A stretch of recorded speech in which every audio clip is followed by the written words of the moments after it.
కాళ్లలో నొప్పి, నరాల వాపు వంటి లక్షణాలతో బాధపడుతున్నారా? వెరికోస్ వెయిన్స్ లో అత్యాధునిక చికిత్స ఏవిస్ వాస్కులర్ సెంటర్.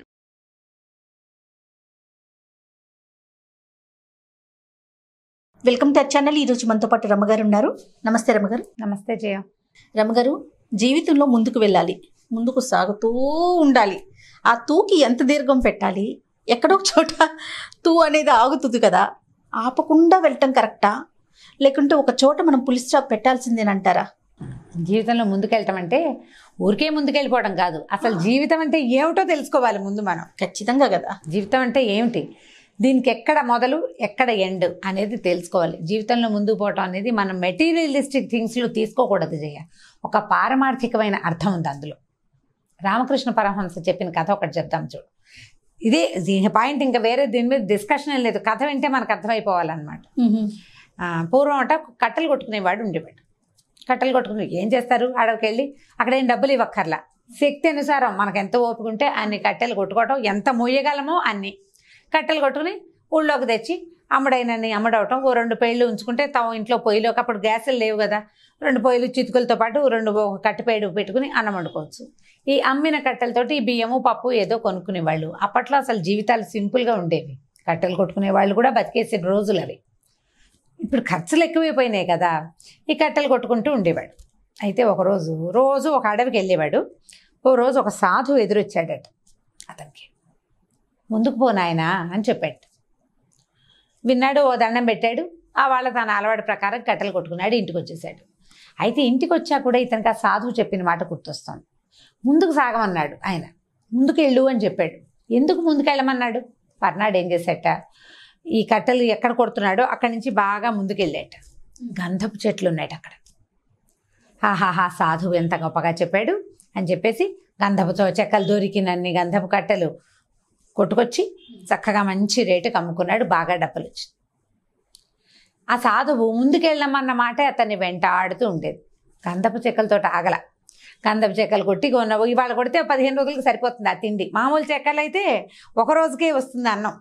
గంధపు చెక్క కొట్టితే ఏముంది, బట్ చాలా డబ్బు వస్తుంది కదా. సరే, కొద్ది రోజులు నెల గడిచింది, మళ్ళీ వెళ్ళాడు. ఆయన ఇంకా ముందుకెళ్ళమన్నాడు. ముందుకు సాగు అన్నాడు. ఇంత ముందుకే అని చెప్పలేదు కదా, ఇంకా ముందుకెళ్ళాట. అక్కడ ఒక నదీ తీరంలోకి చేరాడు. ఆ నదీ తీరంలో వెండి గని ఒకటి కనపడింది అతనికి. తవ్వితే వెండి వస్తుంది. తవ్వగలిగినంత తవ్వి మోసుకొచ్చేసరికల్లా చాలా బాగుంది. ఇంటికి వచ్చాడు. అదంతా అమ్ముకున్నాడు, ధనవంతుడు అయ్యాడు బాగా. అయినా కూడా సాధువు ముందుకెళ్ళమన్న మాటే గుర్తొస్తూ ఉండేది. ఇంకా ముందుకెళ్ళి చూద్దాం, కొంత దూరం వచ్చాం, కట్టెల నుంచి గంధపు చెక్కలు వచ్చినాయి, దాని నుంచి వెండి గని వచ్చింది. ఈసారి నదిలోకి దిగాడట. నది దాటగానే బంగారపు గని కనపడిందట. మరీ బాగుంది, మహత్తరంగా ఉంది. బంగారం తవ్వుకొచ్చాడు, కోటీశ్వరుడైపోయాడు. ఇది బాగుంది. కోటీశ్వరుడు అయ్యా కూడా ముందుకు సాగమన్న మాటే వెంటాడుతోంది. ఈసారి గంధపు చెక్కలు దాటాడు, వెండి గని దాటాడు, బంగారపు గని దాటి కూడా ఇంకా ముందుకెళ్తే ఒక చోట ఒక గుహలాగా ఉండి వజ్రాలు, వైఢూర్యాలు, మరకత మాణిక్యాలు ఎన్ని దొరికినాయోట. మొయ్యగలిగినన్ని మోసుకుని తెచ్చుకున్నాడు. మామూలు 1 కోటికి పడేసరికి కాకుండా కోట్లకి పడగెత్తాడు.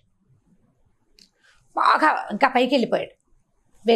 ఇక అసలు ఇల్లు వాకిళ్ళు ఊరంతా సొంతమైపోయింది. నానా గందరగోళంగాను అద్భుతంగాను ఉంది, మహత్తరంగా ఉంది జీవితం. అంటే ఏ రోజుకి ఆ రోజు తెచ్చుకొని తినే మనిషి ఇలా అయ్యాడు. అయ్యాక అయినా కూడా రాత్రి అయితే ముందుకు పోనాయనా అదే గుర్తొస్తుందా, వినపడుతూ ఉండేది అతనికి మనసులో. ఇంకా ముందుకెళ్ళమంటున్నాడు, ఏం చేయమంటున్నాడు.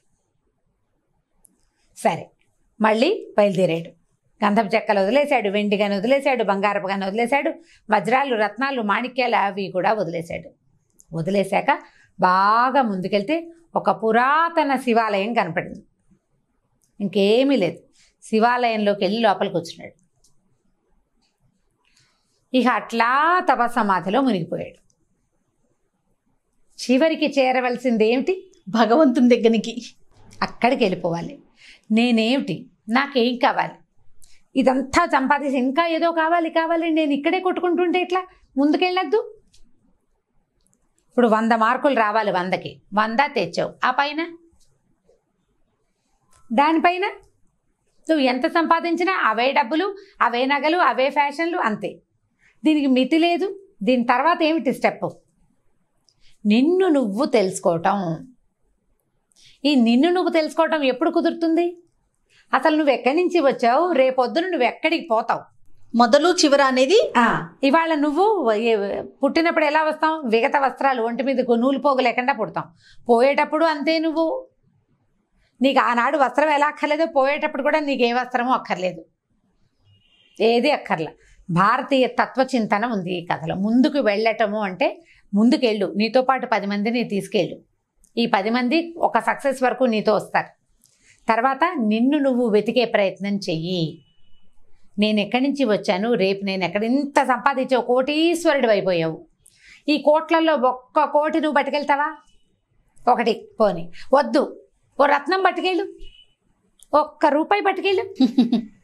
రూపాయి బిళ్ళ కూడా నీతోటి రాదు. నువ్వు దానికోసం ఎన్ని చేస్తావో, కొన్ని మంచి పనులు చేసే పెద్ద మనుషులు ఉంటారు, ఎన్ని వెధవ పనులు చేస్తావో, హత్యలకి, ప్రతి దానికి మనం కులం పిచ్చితోటి కానీ, మతం పిచ్చితోటి కానీ, డబ్బు పిచ్చితోటి కానీ నువ్వు ఎంత తాపత్రయపడినా వీటిలలో ఏ ఒక్క విషయము నీతోటి రాదు. నువ్వు వెళ్ళే చోట అది ఉండదు, నువ్వు వచ్చిన చోట అది లేదు. నువ్వు వీటిలో ఏ ఒక్క దాంతోటి నువ్వు పుట్టలా. తల్లి పేగుతో పుడతావు. ఆ పేగు నువ్వు బయటకు వచ్చిన మరుక్షణం తప్పించుకుంటుంది నీ దగ్గర నుంచి. నువ్వు అక్కర్లేదు దానికి, నీకు అది అక్కర్లేదు. నువ్వు ప్రాపంచిక సుఖాల కోసం పాకులాడతావు, అదే కావాలనుకుంటావు. నువ్వు ఎంత పాకులాడినా సాధించిన తర్వాత ఎక్కడో ఒక చోట స్టాప్ పెట్టుకుని నిన్ను నువ్వు తెలుసుకునే ప్రయత్నం చెయ్యి. ముందుకు సాగాలంటే అది. ఎంత బాగా చెప్పారండి. దేవుడి దగ్గరికి సాగాలి. ముందుకి సాగటం అంటే ఇలా వెళ్ళు, తర్వాత ఏమిటో గమనించు. నేను ఇంత చచ్చిపోతాను, వాళ్ళ కోసం వెంపర్లాడతాను, కోట్లు కూడబెడతాను, ఎక్కడో తవ్వి దాచిపెడతావు. నా తాతలు మనవాళ్ళు మనవాళ్ళు మనవాళ్ళు మనవాళ్ళు తినడానికి సంపాదిస్తావు, వాళ్ళందరూ ఎంజాయ్ చేయడానికి. అది వాళ్ళు చెడిపోవడానికే తప్ప ఇస్తే రెండోది కాదు. నువ్వు చూడవు కదా, నువ్వుండవే అన్నాళ్ళు. నీ ముని మనవడి దాకా కూడా నువ్వు ఉండవు. ఇప్పుడు అసలు మనవాళ్ళ దాకా కూడా ఉండలేని దుస్థితిలోకి వచ్చేసాం మనం. దశరథ మహారాజు 60,000 సంవత్సరాల వయసు వచ్చాక రాముల వారు పుట్టేట. 60,000 సంవత్సరాల వయసు వృద్ధాప్యంలో కుమారులు పుట్టారు. పిల్లాడు పుట్టిన 25 ఏళ్ళు రాకుండానే పోయారు ఆయన. అవి 60 ఏళ్ళవి ఏమిటి, వ్యామోహంతో, పుత్ర వ్యామోహంతో పోయారు. ఈ పిచ్చి తగ్గించుకుని జీవితంలో ముందుకెళ్లే ప్రయత్నం చేయమని రామకృష్ణ పరమహంస చెప్పిన కథలు బాగుంటాయి జయ. వీలు వెంబడి అప్పుడప్పుడు 2-3 కథలు చొప్పున చెప్తాను. చాలా చిన్న కథ, బట్ దీంట్లో ఉన్న అర్థం ఆలోచిస్తే చాలా పెద్దది. ఇది ఇప్పుడు నేను ఇంత విడమర్చి చెప్పాను. నిన్ను నువ్వు ప్రశ్నించుకో. నీకు నువ్వు ఏంటి నాకు ఈ తాపత్రయం, ఎందుకు ఇంత పిచ్చా నాకు? తెల్లారితే ఏం లేదు, ఇప్పుడు హైరాన్ పడతాం. సాయంత్రం అయితే రాత్రి అవుతుంది, రాత్రి అయితే తెల్లారిపోతుంది. రేపొద్దుటికి ఏమీ లేదు ఇవాళ కథ, రేపటి కొత్త కథ మొదలవుతుంది. దేనికోసం తాపత్రయం, దేనికోసం ఈ హైరాన్ అంతా? ఉండాలి, కానీ దానికి ఒక ఫుల్ స్టాప్ అనేది ఉండాలి కదా. స్టాప్, ఫస్ట్ కామా ఉండాలి, తర్వాత ఫుల్ స్టాప్ ఉండాలి. చాలా బాగుంది రమ్మగారు, సూపర్, అద్భుతం. బహుశా పెద్దవాళ్ళకి ఇది అదే మనందరికీ. నమస్తే రమ్మగారు. నమస్తే. ఈ వీడియో కనుక మీకు నచ్చినట్లయితే లైక్ చేయండి, షేర్ చేయండి. మరిన్ని వీడియోస్ కోసం మా ఛానల్ని సబ్స్క్రైబ్ చేసుకోండి. సుమన్ టీవీలో మీ పర్సనల్ అండ్ బిజినెస్ ప్రమోషన్స్ కోసం కింది నెంబర్కి కాంటాక్ట్ చేయండి.